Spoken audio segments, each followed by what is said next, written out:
حضرت یعقوب علیہ السلام گہرا عشق تھا، محبت تھی اپنے فرزند حضرت یوسف علیہ السلام سے۔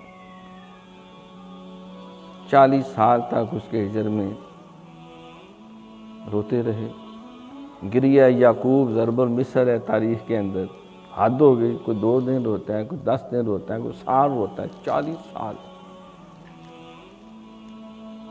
جب وصل کا وقت قریب آنے والا تھا، پوچھا کہ یعقوب کسے ڈھونڈ رہے ہو؟ کسی کی محبت میں رو رو کے بلائنڈ ہو گئے ہو؟ عرض کی مولا یوسف کی محبت میں۔ ہاں کمال ہو گئی بھائی،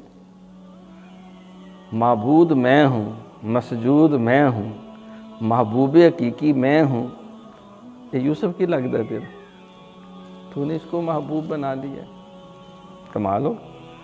ایک دل میں یعقوب 2 محبتیں نہیں رہ سکتی، 2 محبتیں نہیں رہ سکتی۔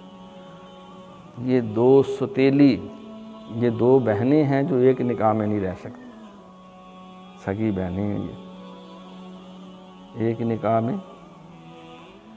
یہ عجیب بات ہے، میرے نال بھی محبت تھے، یوسف نال بھی 40 سال۔ یا اللہ میں یہ تجھ تک پہنچنے کا اس کو ذریعہ سمجھتا تھا، وہاں ایڈا لمحہ ذریعہ ہو گیا 40 سال، کمال ہو گئی یار، کدھر پھنسے رہے ہو؟ سر سجدے میں رکھ دیا، سونے معاف کر دے۔ میں دستبردار ہوتا ہوں، تو ہی میرا معبود ہے، تو ہی میرا معشوق ہے، تو ہی میرا معبود، میں تجھ پہ فدا، میں تجھ پہ فدا۔ کوئی یوسف کروڑوں یوسف تیرے آگے قربان ہے، وہاں ہو جائے گی ملاقات۔